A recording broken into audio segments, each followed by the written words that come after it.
الحمد لله نحمده ونستعينه ونستغفره ونؤمن به ونتوكل عليه ونعوذ بالله من شرور أنفسنا ومن سيئات أعمالنا من يهده الله فلا مضل له ومن يضلله فلا هادي له ونشهد أن لا إله إلا الله وحده لا شريك له ونشهد أن سيدنا ومولانا محمدا عبده ورسوله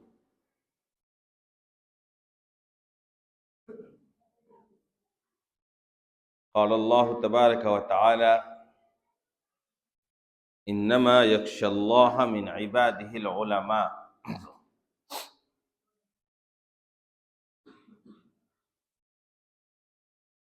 محترم مصلیان کرام،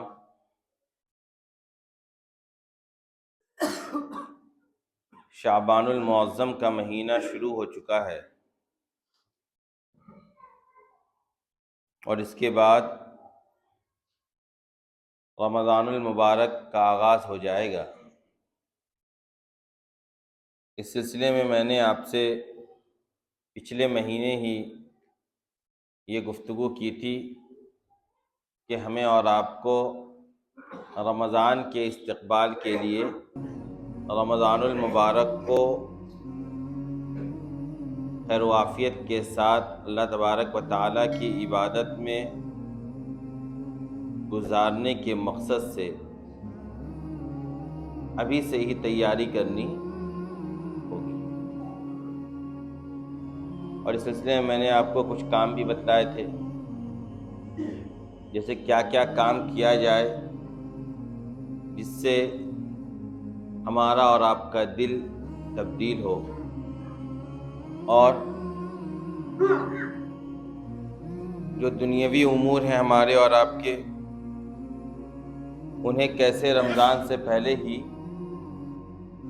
پورا کر لیا جائے تاکہ رمضان میں ہمارے لیے زیادہ سے زیادہ وقت عبادات میں گزارنا ممکن ہو سکے۔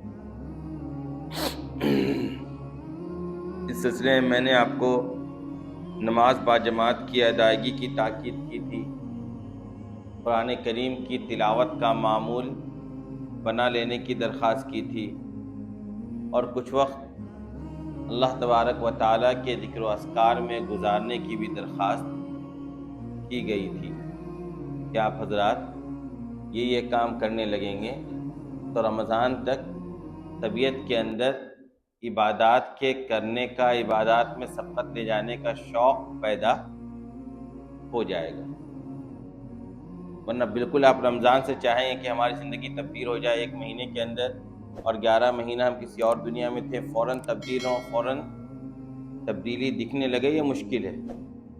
رجب سے ہی تیاری کریں گے ہم اور آپ، تب جا کر رمضان میں ہم اور آپ فصل کو کاٹیں گے، عبادات میں دل لگے گا، اور زیادہ سے زیادہ وقت رمضان کا عبادات میں گزاریں گے۔ کب؟ جب رجب سے ہی تیاری شروع ہو جائے۔ رمضان کی فضیلتوں کے سلسلے میں اسی طریقے سے رمضان میں ہم اور آپ جو عبادات انجام دیتے ہیں ان کے مسائل کے سلسلے میں انشاءاللہ اگلے ہفتے سے گفتگو شروع ہوگی۔ آج تھوڑا سا موضوع بدلے گا، اور اس کی وجہ یہ ہے کہ آنے والے 2-3 دن کے بعد ایک خاص تاریخ آ رہی ہے جس کو ہم اور آپ 26 جنوری کے نام سے جانتے ہیں۔ اس تاریخ کی مناسبت سے آج تھوڑی سی گفتگو آپ کے گوشے گزار کی جائے گی۔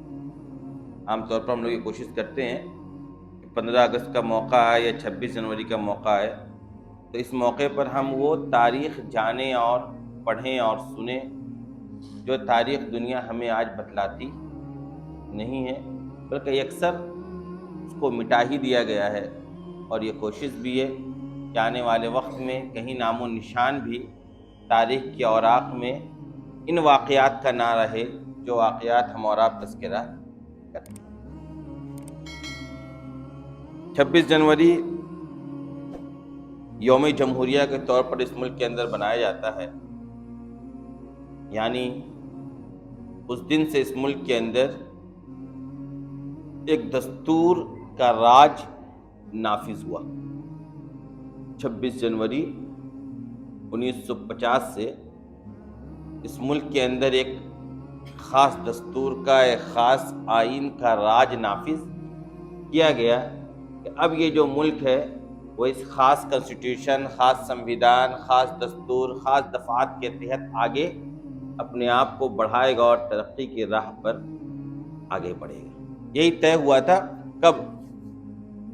آزادی کے بعد فوراً، چونکہ کوئی قانون، کوئی دستور، کوئی دفعہ، کوئی گائیڈ لائن، کوئی کتاب، کوئی بک اس ملک کے لوگوں کے پاس نہیں تھی کہ جس کے تحت اب ملک کو آگے بڑھایا جائے، بلکہ ملک غلام تھا، تو غلامی کی وجہ سے جن لوگوں کا راج تھا انہوں نے اپنے قوانین کے مطابق اس ملک کے اندر وہ اس ملک کو آگے بڑھا رہے تھے اور چلا رہے تھے۔ لیکن جب اس ملک کے اصل باشندوں کو یہ ملک ملا تو اس کے بعد اس ملک کے لوگوں نے یہ کوشش کی کہ اب ہمارا اپنا ایک آئین ہو، ایک دستور اور ایک قانون ہو۔ لہذا اسی لیے آزادی ملنے کے فوراً بعد یہاں سے سارے انگریزوں کو نہیں بھگایا گیا، بلکہ اسی میں سے کچھ لوگوں کو یہاں رکھا گیا کہ جب تک ہمارا دستور اور قانون نہیں بن جاتا ہے آپ ہماری رہنمائی کریں اس ملک کو چلانے کو لے کر۔ اس کے بعد پورا تقریباً 2-2.5 سال دستور کے اوپر محنت کی گئی۔ اس کے اندر تمام طبقات کو شامل کیا گیا، تمام مذاہب کے لوگوں کو اس باڈی کا ممبر بنایا گیا اور ان کی ذمہ داری دی گئی کہ آپ لوگ مل کر اس ملک کو چلانے کو لے کر، قوانین نافذ کرنے کو لے کر دستور کو تیار کریں۔ بہرحال ملک بن گیا۔ ملک بننے کے بعد دستور بھی بن کے تیار ہو گیا 26 نومبر 1949 کو۔ اسی لیے اس دن کو 26 نومبر کو سمویدھان دیوس کے طور پر منایا جاتا ہے۔ 26 نومبر ہمارے ملک میں سمویدھان دیوس کے طور پر منایا جاتا ہے، چونکہ 26 نومبر 1949 کو دستور بن کر تیار ہو گیا تھا۔ اس کا باضابطہ نفاذ جو ہوا، اس کا جو قانون اس ملک کے اندر رائج ہوا، نافذ کیا گیا، وہ ہوا 2 مہینے کے بعد، یعنی 26 جنوری 1950۔ ملک کا جو دستور بنا، اس دستور کو جا کر دیکھیے گا تو وہ دستور نہ یہ کہ صرف اس ملک میں رہنے والے ہر مذہب اور ہر طبقے اور ہر قبیلے کو آزادی دیتی ہے، بلکہ اس ملک میں رہنے والے ایک ایک باشندے کو ذاتی طور پر آزادی دیتی ہے۔ ملک کا دستور اور ملک کا قانون ایسا بنا کہ جس کے اندر نہ یہ کہ ایک جماعت کو جو کسی مذہب کی شکل میں ہو، کسی قبیلے کی شکل میں ہو، کسی مسلک کی شکل میں ہو، کسی زبان کی شکل میں ہو، ان کو آزادی دی گئی، ان کو حقوق دیے گئے، بلکہ ایک ایک فرد کو، اس ملک میں رہنے والا ہر ایک فرد اپنی ذات کے اعتبار سے آزاد ہے۔ وہ جو چاہے عقیدہ رکھ سکتا ہے، جو چاہے زبان بول سکتا ہے، جس قسم کا چاہے کپڑا پہن سکتا ہے، جس قسم کا کھانا کھانے چاہے وہ کھا سکتا ہے، جو اس کا دل چاہتا ہے جس طریقے سے زندگی گزارنے کا، اس طریقے سے زندگی گزارنے میں وہ آزاد ہے، اور اس ملک کا قانون مکمل طریقے سے اس کا اس سلسلے میں پروٹیکشن کرے گا۔ آئی بات سمجھ میں؟ ملک کا جو دستور بنا، اس ملک کے دستور کے اندر یہ ساری باتیں رکھی گئیں، اور مسلمانوں نے آگے بڑھ کر یہ ساری باتیں رکھوائیں، یہ بھی آپ جان لیجیے، کیونکہ مسلمانوں کو صرف اس ملک کو آزاد کرا دینا اور کھلی فضا میں سانس لینا مقصود نہیں تھا۔ مسلمانوں نے جو قربانیاں دیں تقریباً 200 سال، میں اس سے پہلے بھی آپ کے سامنے یہ 200 سال کی تاریخ بہت تفصیل سے بتا چکا ہوں، آج بھی تھوڑا سا مختصر انشاءاللہ اشارہ کیا جائے گا۔ تو 200 سال کی قربانی جو مسلمانوں نے اس ملک کو آزاد کرانے کے لیے دی، وہ صرف اس مقصد سے نہیں دی تھی کہ اس ملک سے صرف انگریز بھاگ جائیں اور اس ملک کے باشندوں کو آزادی مل جائے، ان کو ان کا ملک واپس لوٹا دیا جائے، بلکہ مسلمانوں کا مقصد یہ تھا کہ اس ملک کے آزاد ہو جانے کے بعد ہم اپنے مذہب پر، اپنے دین پر اپنے اللہ اور اس کے رسول پر مضبوطی کے ساتھ قائم رہیں گے، اور ہمیں یہ آزادی ملنی چاہیے کہ ہم اپنے مذہب کو لے کر کسی قسم کے خدشے اور اندیشے کا شکار نہیں ہوں گے۔ ہم اس ملک کے اندر اپنی پوری شناخت کے ساتھ زندہ رہیں گے، قال اللہ قال رسول کی صدائیں بھی بلند کریں گے، مسجدیں بھی بنائیں گے، میناریں بھی بلند کریں گے، اور اپنے مذہبی شاعر کے تئیں عقیدہ بھی رکھیں گے، ان کا عظمت بھی اپنے دل کے اندر زندہ رکھیں گے، اور اسلام پر مکمل طریقے سے عمل کے ساتھ اس ملک کے اندر زندگی گزاریں گے۔ یہ مسلمانوں کا بنیادی مقصد تھا اس ملک کو آزاد کرانے کو لے کر۔ لہذا اسی وجہ سے مسلمانوں نے 200 سال تک قربانی دی اور جہاد کا فتویٰ دیا۔ آپ کو پتہ ہے جہاد بالکل ایک اسلامی اور شرعی عبادت ہے، جس طریقے سے نماز ایک عبادت ہے اسلام کے اندر ہے، شرعی عبادت ہے، خالص عبادت ہے، زکوٰۃ خالص عبادت ہے، روزہ ہے، حج ہے، اسی طریقے سے جہاد بھی اسلام کے اندر ایک خالص عبادت ہے۔ جہاد کا مقصد کبھی بھی دنیا نہیں رہا ہے اسلام کی نظر میں۔ آپ جہاد کی تعریف جا کر دیکھیں گے تو آپ کو یہ بات ملے گی کتابوں کے اندر کہ اعلاء کلمت اللہ کے مقصد سے اللہ کے دشمنوں سے میدان جنگ میں برسرے بیکار ہونا۔ مقصد کیا ہے؟ اللہ کے کلمے کی بلندی، اللہ کے بھیجے ہوئے دین کا غلبہ، اللہ کی بھیجی ہوئی شریعت کا نفاذ، ذات کے اوپر پہ بھی اجتماعی طور پر بھی، یعنی ہر ایک مسلمان خود ذاتی طور پر اللہ کا دین اپنے اوپر نافذ کر سکے، اس مقصد سے اللہ کے دین کا کلمہ بلند ہو، اس خاص مقصد سے میدان جنگ میں لڑنے کا اور قتال کرنے کا اور مقابلہ کرنے کا نام کیا ہے؟ جہاد ہے۔ اسی لیے یہ عبادت ہے۔ اگر جہاد کا مقصد کسی ملک پر قبضہ کرنا ہو، مال غنیمت حاصل کرنا ہو، زمین کا رقبہ بڑھانا ہو، تو پھر وہ جہاد شرعی طور پر نہیں رہے گا، وہ دنیاوی مقصد کے حصول کے لیے کی جانے والی ایک جنگ کہلا سکتی ہے۔ جیسے دنیا میں بہت سی جنگیں ہوئیں، دنیا میں بہت سی جنگیں ہوئیں، اس کا مقصد جا کر دیکھیے گا، کہیں یہ مقصد ہوتا تھا کہ ہم کیا ہو جائیں، سامنے والے بادشاہ پر غالب آ جائیں، سامنے والا ملک ہمارے زیر قیادت آ جائے، یہ مقصد ہوتا تھا دنیا کا۔ لیکن اسلام نے جو جہاد کو فرض قرار دیا، اس کے پیچھے بنیادی مقصد کیا تھا؟ تاکہ اللہ کے دین کے کلمے کی سربلندی ہو، یہ بنیادی مقصد ہے۔ اگر یہ مقصد ہٹ گیا، یعنی آپ ایک حدیث سنے ہوں گے مشہور، بہت مشہور حدیث ہے کہ قیامت کے دن مجاہد کو بلایا جائے گا، جس نے اللہ کے راستے میں جہاد کرتے ہوئے اپنی جان کی قربانی پیش کی تھی، اس کو بلایا جائے گا، پھر اس سے پوچھا جائے گا تم نے یہ کیا، بولیں گے ہاں میں نے یہ کیا، تو کہے گا اللہ تبارک و تعالیٰ فرشتوں کو کہیں گے کہ اس کو پکڑو اور اٹھا کر لے جا کر جہنم میں ڈال دو۔ تو بڑا تعجب کرے گا، اللہ تبارک و تعالیٰ کہے گا کہ تو نے اس جہاد کے اندر شرکت اس لیے کی تھی تاکہ تو مجاہد کہلائے، تاکہ تجھے مال غنیمت حاصل ہو، تاکہ تجھے شہرت حاصل ہو۔ تو نے میری رضا کے لیے اور میرے دین کی کلمے کی سربلندی کے لیے تو نے میدان جہاد میں شرکت نہیں کی تھی، تو نے جو جان کی قربانی لگائی تھی اس لیے لگائی تھی تاکہ تجھے دنیا مجاہد کہے، لہذا جا، تیرا ٹھکانہ کہاں ہے؟ جہنم۔ یعنی جہاد کے اوپر جو فضیلتیں ہیں، جو اجر کا وعدہ ہے، وہ بھی اسی بنیاد پر ہے جب مقصد کیا ہو؟ اللہ کے کلمے کی سربلندی۔ اسی وجہ سے مسلمانوں نے اس ملک میں جو تحریک آزادی میں حصہ لیا، اس ملک کو آزاد کرانے میں حصہ لیا، وہ اسی مقصد سے لیا تاکہ ہم اس ملک کو آزاد کرا کر اس ملک کے اندر آزادی کے ساتھ اپنے دین پر عمل پیرا ہو سکیں۔ یہ بنیادی مقصد تھا۔ اسی مقصد کے تحت ہندوستان کا اور اس ملک کا جو سنویدھان بن کر تیار ہوا، وہ اسی نظریے کی تائید میں تیار ہوا، اور ہندوستان کے سنویدھان نے، ہندوستان کے قانون نے، ہندوستان کے آئین نے اس ملک کے رہنے والے ہر شہری کو، خواہ وہ مسلمان ہی کیوں نہ ہو، دیگر مذاہب کو تو چھوڑ دیجیے، مسلمانوں کو یہی چاہیے تھا۔ یہی وجہ تھی کہ ہمارے اکابر، ہمارے ادارے، ہماری تنظیمیں، جن لوگوں نے پوری تحریک آزادی میں حصہ لیا تھا، ان میں سے کسی نے بھی ملک کو آزاد ہونے کے بعد کسی قسم کے بھی سرکاری عہدے کو قبول نہیں کیا، بلکہ واپس لوٹ گئے خانقاہ کی طرف، واپس لوٹ گئے مدرسے کی طرف، واپس لوٹ گئے اپنی مسجدوں کی طرف.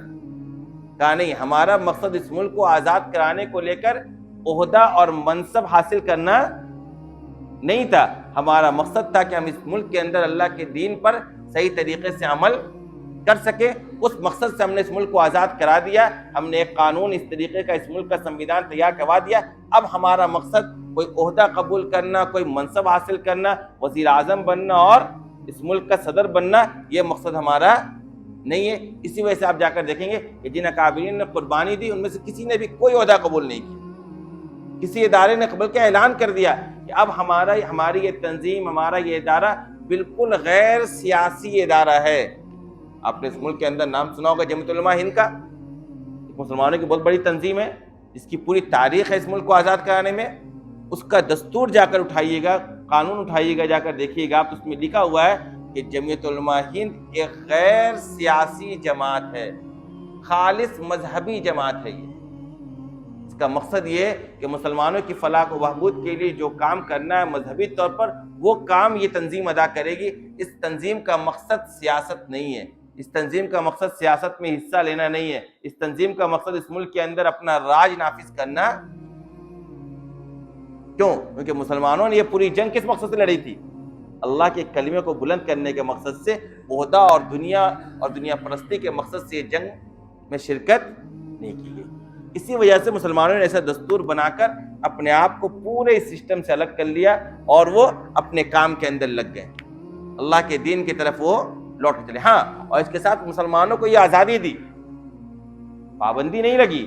یعنی جمعیت کا دستور یہ ہے کہ بھائی جمعیت کوئی سیاسی پارٹی نہیں ہے، یا مسلمانوں کی جو بھی بڑی تنظیمیں ہیں، لیکن اس کے ساتھ اس جمعیت سے جڑی ہوئی، اس تنظیموں سے جڑے ہوئے افراد، اس مدرسے سے جڑے ہوئے افراد، دارالعلوم دیوبند پوری تاریخ اس ملک کو آزاد کرانے میں اس نے بھی کہا ہمارے اس ادارے سے جڑے ہوئے لوگ سیاست میں انڈیویجولی حصہ لے سکتے ہیں. یہ وجہ کہ آپ دیکھتے ہیں کہ ان اداروں سے تعلق رکھنے والے لوگ ملک کے اندر پارٹیاں بھی بنائے.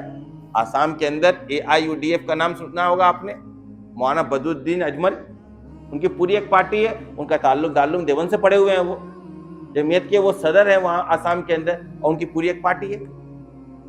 اسی پر پابندی نہیں لگائی. لیکن یہ جو مرکزی ادارے ہیں، یہ جو مرکزی تنظیمیں ہیں، یہ سیاسی نہیں، ان کا مقصد اب سیاست نہیں کرنا. ہاں، ان سے جڑے ہوئے افراد کسی پارٹی میں جڑ کر ٹکٹ لے کر کچھ بھی بن جائیں، اس کی اجازت. آ رہی بات سمجھ میں؟ تو یہ مسلمانوں کا بنیادی مقصد تھا، جس مقصد کے تحت آپ دیکھتے ہیں کہ مسلمانوں نے اس ملک کو آزاد کرانے کے بعد بھی اس ملک سے کچھ لیا نہیں، بلکہ اس ملک کو دیا ہی. اور مسلمانوں کا ہی اس ملک کو اتنا خوبصورت سنویدھان دیا ہوا ہے، یہ بھی آپ جان لیجیے. مسلمان پکڑ کر بیٹھ گئی تھی کہ نہیں یہ. اسی وجہ سے آپ کو پتا ہوگا دارالعلوم دیوبند، جمعیت علماء ہند، جتنی بڑی تنظیمیں ہیں، سب نے ملک کی تقسیم کی مخالفت کی. کسی نے بھی ملک کے تقسیم ہونے پر رضامندی کا اظہار نہیں کیا. تو ہم کیا بتا رہے تھے آپ کو کہ اس ملک کو مسلمانوں نے آزاد کرایا، اتنا خوبصورت سنویدھان بنوایا. کیوں؟ تاکہ اس ملک میں مسلمانوں کو آزادی کے ساتھ اپنے دین پر عمل کرنے کی آزادی مکمل طور پر ملے اور حاصل ہو. لہذا اس کے بعد سے جس طریقے سے حالات بدلتے چلے جا رہے ہیں اس ملک کے اندر، وہ کسی سے چھپا ہوا نہیں ہے. دن بدن یہ کوشش ہو رہی ہے کہ مسلمانوں کا کوئی حصہ نہیں ہے. وہ تو بہت پہلے ثابت کر دیا گیا اس ملک کو آزاد کرانے کو لے کر، لیکن مسلمان اس ملک کے ساتھ وفادار بھی نہیں ہے. اس کے اوپر ہی بہت تیزی سے محنت ہو رہی ہے. بھائی ان کا کوئی ہوتا نا، بھائی انہوں نے کوئی مدد نہیں کی لیکن یہ ہمارے ساتھ ہے. اس ملک کے اندر یہ فضا قائم کی جا رہی ہے کہ مدد تو انہوں نے کی نہیں، یہ ہمارے ساتھ بھی نہیں ہے. اسی وجہ سے آپ دیکھتے ہیں کہ ہر آئے دن کیا ہوتی ہے، ہمارے اور آپ کے جیسے نام والے لوگوں کے ساتھ، ہماری یا آپ کی شناخت والے لوگوں کے ساتھ، جن کے چہروں پر داڑھیاں ہیں، ٹوپی ہیں، ان پر کیا ہے، شک کی نگاہیں اٹھتی ہیں. ان سے اس ملک کی وفاداری کا ثبوت مانگا جاتا ہے. ایک خاص مقصد کے تحت یہ سارا کام ہو رہا ہے. اب بتائیے جب ایسے حالات ہیں، ان حالات میں بھی اگر 15 اگست کے موقع پر، 26 جنوری کے موقع پر آپ اور ہم اگر اپنے اکابر کی قربانیوں کی یاد کو تازہ نہیں کریں گے تو کون کرے گا؟ آخر ہماری نسلیں جانیں گی کیسے کہ ہمارے اکابر نے بالا کوٹ کے میدان میں کیسی قربانیاں دی ہیں، ہمارے مسلمانوں نے تحریک خلافت میں کیا رول ادا کیا ہے.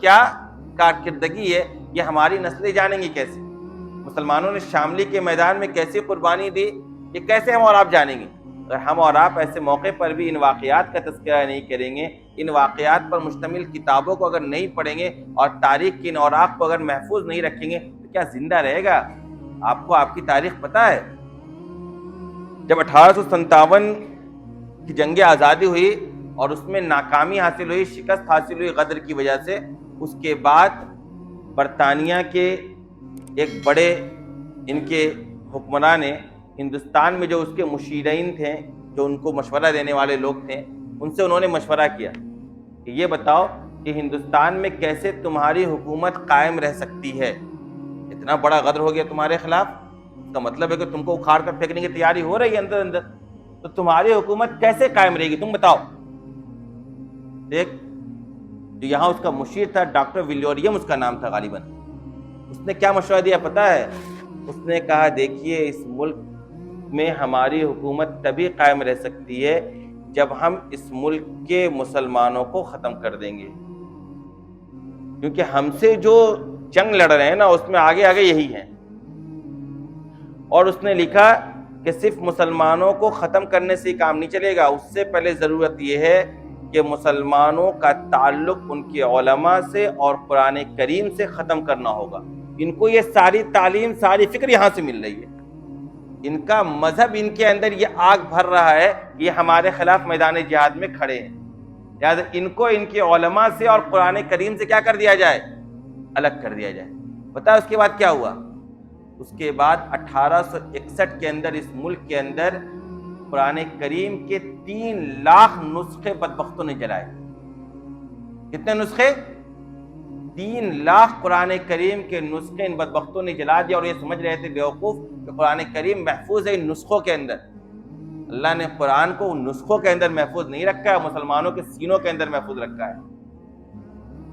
سارے لائبریریاں اگر چلا دی جائیں گی، قرآن کریم کے نسخے کی چھپنے پر پابندی لگا، کئی ملکوں میں لگا، روس کا جب پورے ان علاقوں پر جب قبضہ تھا تو یہی ہوا، قرآن کریم کے ایک ایک نسخے رکھنے پر پابندی لگ گئی، کوئی نسخہ چھاپ نہیں سکتا تھا، کوئی اپنے گھر میں قرآن کریم رکھ نہیں سکتا تھا، لیکن قرآن مٹ گیا۔ کوئی قرآن تو محفوظ رکھا گیا سینہ در سینہ، چھوٹے سے بچے کو اٹھائیے اور وہ آپ کے سامنے قرآن کریم پڑھ دے گا۔ آج کا میں واقعہ سناتا ہوں، میرا بھانجا ہے، ابھی 4 سال کا بھی نہیں ہوا ہے، وہ آیا ہے رات، وہ صبح میرے پاس آیا اور کہہ رہا ماموں مجھے الحمدللہ رب العالمین کا ترجمہ بتائیے۔ میں نے اس کو بتلا دیا، بولا الرحمن الرحیم کا ترجمہ بتلائیے، مالکی یوم الدین کا بتلائیے، ایاک نعبد و ایاک نستعین کا بتلائیے، پھر کہتا ہے سورہ بروج مجھے آپ سنائیے۔ دیکھیے چھوٹے چھوٹے بچوں کے ذہن و دماغ کے اندر قرآن کریم محفوظ ہے۔ کہاں سے آیا بھائی؟ ان مکتبوں سے آیا، وہ ایک مکتب میں پڑھتا ہے۔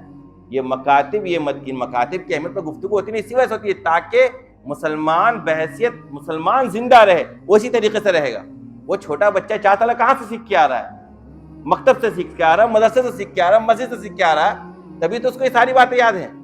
تو اللہ تبارک و تعالیٰ نے قرآن کریم کی حفاظت کی خود ذمہ داری لی ہے، اور حفاظت کا یہ ذریعہ ہے۔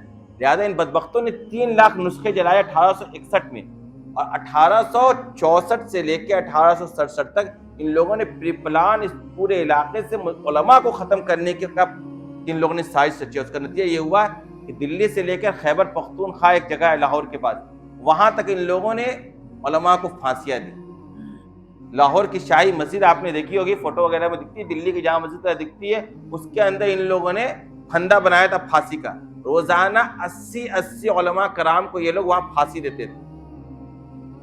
ایک مورخ ہے انگریز، ٹامسن اس کا نام ہے، وہ کہتا ہے کہ میں نے یہ دیکھا جہاں میں ٹھہرا تھا خیمے کے اندر دلی کے اندر، وہاں میں نے دیکھا کہ مجھے پیچھے سے مردار کی بدبو آ رہی ہے۔ کہا جا کر میں نے دیکھا تو دیکھا کہ آگ کا انگارہ ہے، اور 40 علماء کو لایا جاتا ہے اور اس انگارے پر ڈال دیا جاتا ہے، وہ 40 جل کر راکھ ہوتے ہیں، دوسرے 40 کا کپڑا اتارا جاتا ہے، ان کو اس کے اوپر ڈال دیا جاتا ہے۔ یہ آپ کی قربانی ہے، یہ آپ کے اکابر کی قربانی، یہ آپ کے علماء کرام کی قربانی ہے، یہ آپ کے مدرسوں کے پڑھے ہوئے لوگوں کی قربانی ہے، جن کو آپ 2, 4, 5 روپے چندہ دیتے ہیں، پتہ ہے آپ کو؟ یہ آپ کے ان مدرسوں کے پڑھے ہوئے لوگ ہیں جن کو آپ دیکھ رہے ہیں، اور یہ قربانی ہمیں آپ کو پتہ ہی نہیں ہے۔ اور انگریز مورخ لکھ رہا ہے، یعنی میں جو باتیں کر رہا ہوں وہ انگریز مورخ کی کتاب سے باتیں کر رہا ہوں۔ وہ خود کہہ رہا ہے، کہتا ہے وہ کہ دلی کے اندر کم از کم 500 درختوں پر مسلم علماء کرام کو پھانسی دی گئی، جلایا گیا، تانبوں سے داغا گیا ہے علماء کرام کو۔ یہ مسلمانوں کی قربانیاں اس ملک کو آزاد کرانے کو لے کر، اسی وجہ سے میں کہتا ہوں کہ جب بھی یہ موقع ہے 26 جنوری کا یا 15 اگست کا، آپ ان واقعات کا تذکرہ کیجئے، اپنی نسلوں کو پڑھ کر سنائیے، بتلائیے، اور آپس میں اس کا تذکرہ کیجئے، اس کے اوپر آرٹیکل لکھیے، آپ اس سے متعلق پوسٹ وغیرہ کو آپ سوشل میڈیا پر شیئر کیجئے، کیونکہ میں نے کہا نا آپ کو کہ اب صرف اتنا ہی نہیں کہ آپ نے اس ملک کو آزاد کرانے میں کوئی حصہ نہیں لیا، بلکہ آپ اس ملک کے ساتھ بھی آج بھی نہیں کھڑے ہیں۔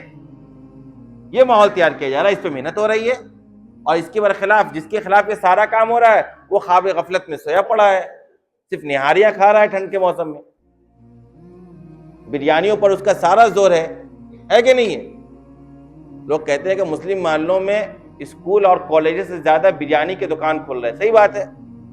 ہمارے اس علاقے میں دیکھ لیجیے آپ، آرا موڑ میں اور یہ کیا نام ہے بائی پاس میں، اور یہ دبلی موڑ سے لے کے یہاں تک آج سے 10-12 سال پہلے ایک آدھ دکان ہوگی کسی بریانی کی، اب تو ہر نکڑ پہ ایک مراد آبادی دکان ہے، مراد آبادی بریانی کی ہر نکڑ پر ایک دکان ہے۔ تو مسلمانوں کی ساری توجہ کھانے پینے کے اوپر ہے، اور سن لیے وہ قوم برباد ہوتی ہے جس کے دسترخوان زیادہ رنگین ہوتے ہیں، یہ حقیقت ہے۔ جن قوموں نے دنیا کے اندر اپنی کامیابی اور فتح کے جھنڈے گاڑے ہیں نا، ان قوموں کے پاس کھانے کے لیے سوکھی روٹیاں بھی نہیں تھیں۔ کیا سمجھتے ہیں آپ کے جن اکابرین نے قربانیاں دی ہیں، آج بھی دارالعلوم دیوبند جو مدرسہ ہے وہاں ناشتہ نہیں ملتا ہے بچوں کو، پتہ ہے آپ کو؟ اور اتنے بچوں کو ناشتہ کرائیں گے تو پھر پڑھائی ختم، چھٹی کر دینی ہوگی مدرسے میں۔ اور آج بھی موٹی موٹی روٹیاں ملتی ہیں تندوری، اور ایک وقت دال ایک وقت سالن، بس پورے سال۔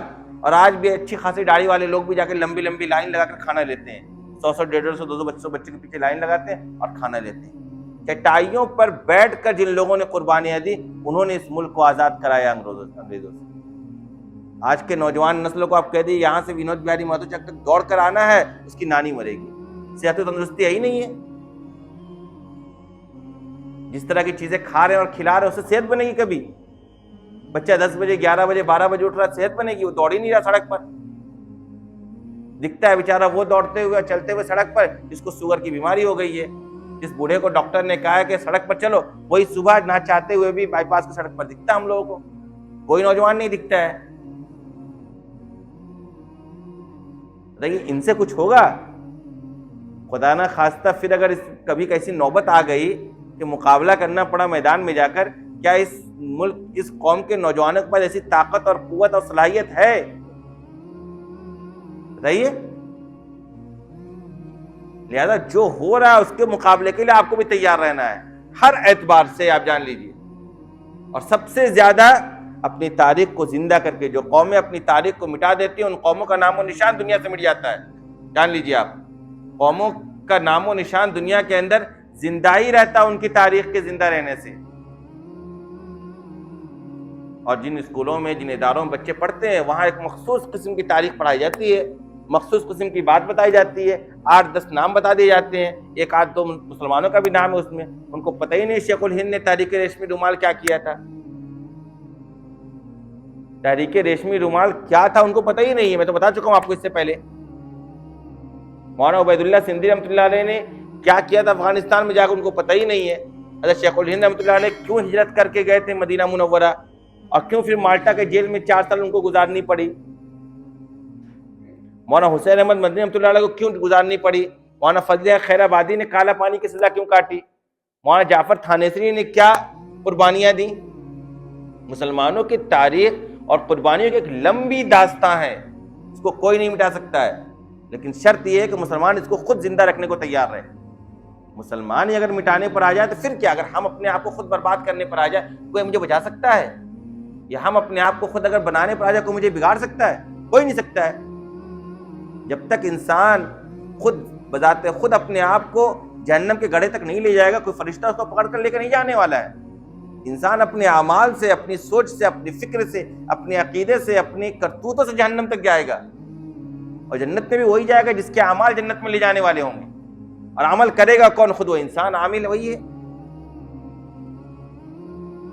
لہٰذا اپنی ان تاریخوں کو زندہ کیجیے، اپنی نسلوں کو بتائیے، ایسی کتابیں لائیے اپنے گھروں کے اندر جن میں یہ تاریخ محفوظ ہے، اور بچوں کو پڑھ پڑھ کر سنائیے اور زندہ رکھیے۔ اس طرح کے آپ کے سے متعلق اسکولوں کا پروگرام ہو تو وہاں آپ ان ٹاپک پر گفتگو کیجیے، بتلائیے اپنی نوجوان نسلوں کو کہ اس ملک کو آزاد کرانے میں مسلمانوں نے کیا کیا قربانیاں دی ہیں، مسلم اداروں نے کیا قربانیاں دی ہیں، مسلم تنظیموں نے کیا قربانیاں دی ہیں، کابروں نے کہا نا خانقاہ چھوڑ کر جا کر، اور مقصد بھی کیا تھا؟ صرف اللہ کے دین کو بلند کرنا، ورنہ پھر آپ کو نام وہی ملتا ہے۔ شروع کے 8-10 کیبنٹ اٹھا دیجئے، کہیں کوئی مسلمان کا نام نہیں ملے گا آپ کو سوائے ایک مولانا ابوالکلام آزاد کے، کیونکہ مسلمانوں کا مقصد یا مسلم علماء کرام کا مقصد دنیا حاصل کرنا، دنیا کے عہدے حاصل کرنا تھا ہی نہیں۔ اللہ تبارک و تعالی ہم سب کو ان سب تاریخوں کو زندہ کرنے کی توفیق عطا فرمائے۔